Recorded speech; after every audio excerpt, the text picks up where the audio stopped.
সনাতন ধর্মের সবচেয়ে প্রাচীন গ্রন্থ হলো বেদ। আর এই বেদ হলো ভগবান নারায়ণের আত্মবচন।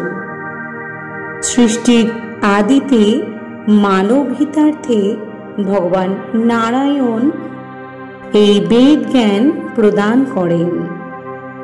শাস্ত্র ও শব্দকোষ অনুসারে ঈশ্বর শব্দের অর্থ হচ্ছে নিয়ন্ত্রণ কর্তা, অর্থাৎ যিনি নিয়ন্ত্রণ করেন।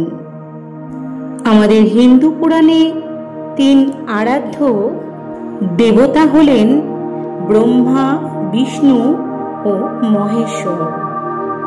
ব্রহ্মা হলেন সৃষ্টিকর্তা, বিষ্ণু হলেন পালনকর্তা এবং শিব হলেন ধ্বংসকর্তা। এখন অনেকের মনে প্রশ্ন আসতেই পারে, ব্রহ্মা, বিষ্ণু, মহেশ্বরের মধ্যে কার উৎপত্তি আগে হয়েছে এবং এদের মূল শক্তির আধারই বা কি? হিন্দু ধর্মের ৮ কোটি বিষয়ের উপর ভিন্ন ভিন্ন তথ্য পাওয়া যায়, যার মধ্যে শিব পুরাণ ও বিষ্ণু পুরাণ থেকে পাওয়া তথ্যটি বেশি গ্রহণযোগ্য বলে মনে করা হয়। এই তিন মহাশক্তি বা ত্রিদেবের উৎপত্তি পেছনে রয়েছে কিছু বিতর্ক। বাংলা ও ইংরেজি সাহিত্যে রোমাঞ্চকর কিছু গল্প। তো বন্ধুরা, আজ আমরা নিয়ে এসেছি হিন্দু সনাতন ধর্মের আদি তিন দেব বা ত্রিদেব ব্রহ্মা, বিষ্ণু ও মহেশ। এই তিন দেবের উৎপত্তি কিভাবে হয়েছিল। ভিডিওটি বিস্তারিত জানতে অবশ্যই ভিডিওটি শুরু থেকে শেষ পর্যন্ত অবশ্যই মনোযোগ সহকারে দেখবেন। বিষ্ণু পুরাণ অনুযায়ী এই বিশ্বে প্রথমে কিছুই ছিল না, সম্পূর্ণ শূন্য ছিল এই মহাবিশ্ব।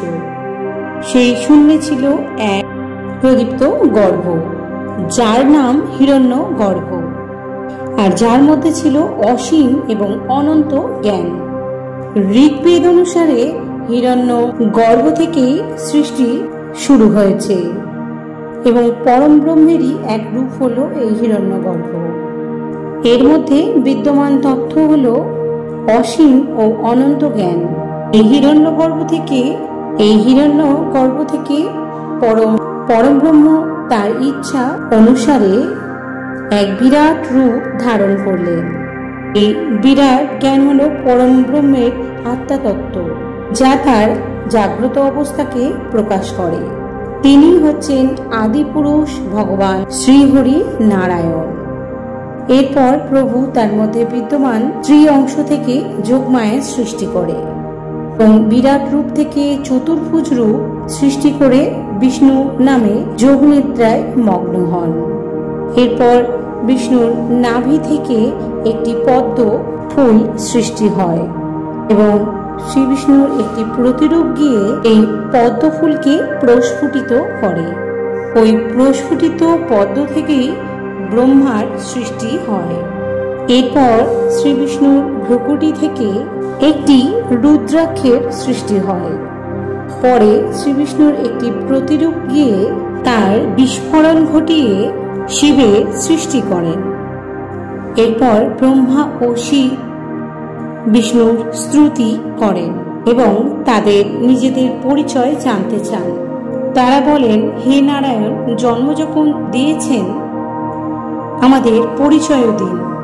তখন শ্রী বিষ্ণু মধুর হাসি হেসে বললেন, আমিও যা তোমরাও তাই, অর্থাৎ আমি এবং আপনারাও সমান এবং আমার প্রতিরূপী আপনারা। হে পঞ্চমুখী, আপনি ব্রহ্মা। হে জটাধারী, হে ত্রিনেত্রেশ্বর, আপনি শিব। আমরা তিনজন ত্রিদেব। নারায়ণের এই উত্তরের পর ব্রহ্মা ও শিব তাদের জন্মের উদ্দেশ্য জানতে চাইলেন। তখন বিষ্ণু তাদের জানালেন যে, হে ব্রহ্মা, হে মহেশ্বর, এই সংসারে জন্ম নিলে কর্ম করতে হয়, আপনাদেরও কর্ম করতে হবে। হে ব্রহ্মা, আপনি সৃষ্টিকর্তা, আপনি সৃষ্টি করবেন। হে মহেশ, আপনি সংহারকর্তা, আপনি সংহার করবেন। আর আমি নারায়ণ, যখন নিরাকার রূপ থেকে সাকার রূপ ধারণ করেছি, আমাকেও কর্ম করতে হবে।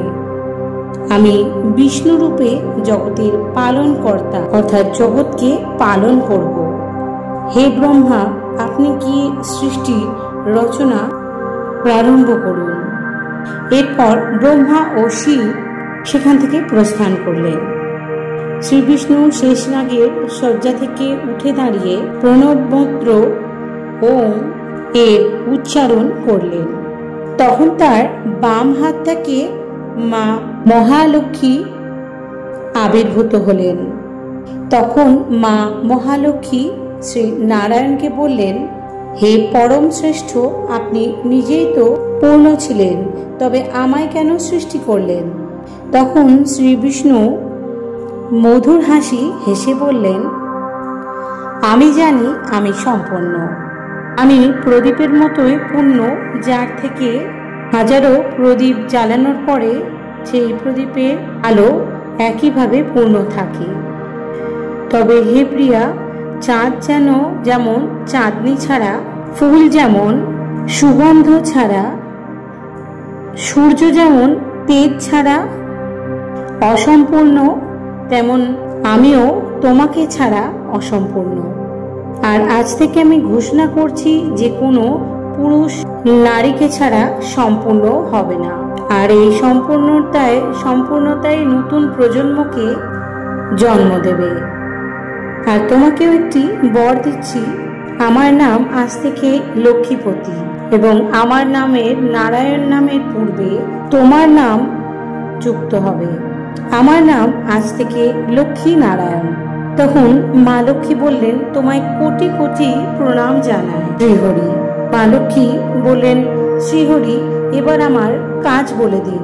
শ্রী বিষ্ণু বললেন, তুমি আমার প্রেরণা, আমি তোমার কাছে প্রেরণা পেয়ে সৃষ্টি পালন করব। আর তুমি ব্রহ্মার শ্রেষ্ঠ প্রাণীদের ওপর ধনের বর্ষা করবে।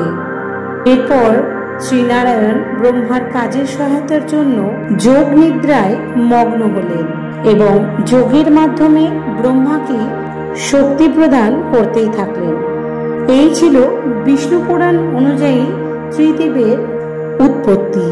এখন আমরা জানব শিবপুরাণ অনুযায়ী ত্রিদেবের উৎপত্তি কাহিনী। এই ত্রিদেবের মধ্যে ব্রহ্মা, বিষ্ণু, মহেশ্বর, এর মধ্যে শিবই হচ্ছেন আদি। তিনি বাকিদের সৃষ্টি করেছেন। শিবপুরাণ তেমনই বলছে, কারণ তিনি হলেন স্বয়ম্ভূ, তাকে কেউ সৃষ্টি করেননি। তিনি নিজে নিজে উদ্ভূত হয়েছেন। তখন কিচ্ছু ছিল না, তখন তিনিই ছিলেন। আবার সব শেষ হয়ে যাবে, তখনও থেকে যাবে। তবে আরো একটি কাহিনী রয়েছে শিবপুরাণ অনুযায়ী, মহাবিষ্ণুর কলহের ফলে নাকি আবির্ভূত হয়েছিলেন ভগবান শিব। কি সেই কাহিনী? একবার ব্রহ্মা ও বিষ্ণুর মধ্যে প্রখর সংঘর্ষ বাধে, তাদের মধ্যে কে শ্রেষ্ঠ এই বিষয় নিয়ে। আর বিতর্ক যখন তুঙ্গে, তখন আচমকায় সেখানে আবির্ভূত হল প্রকাণ্ড জ্বলন্ত স্তম্ভ। সেই স্তম্ভের শুরু কোথায় আর কোথায় বা তার শেষ? এরপর শোনা গেল এক দৈববাণী ও সুদূর থেকে ভেসে আসা কেশর দুই দেবতাকে জানিয়ে দিল, ওই স্তম্ভের আদি ও অন্ত যে খুঁজে বের করতে পারবেন, তিনি হবেন সর্বশ্রেষ্ঠ। সঙ্গে সঙ্গে ব্রহ্মা একটি হাঁস হয়ে আকাশের সম্মুখে ভেসে চললেন। অন্যদিকে বিষ্ণু শূকরের বেশে ভূমি ঘুরে স্তম্ভের শেষ অংশ অনুসন্ধানের জন্য চেষ্টা করতে লাগলেন। সময় অতিবাহিত হয়ে গেল, কিন্তু তারা দুজনে সেই স্তম্ভের শুরু এবং শেষ কোনোটি খুঁজে পেলেন না।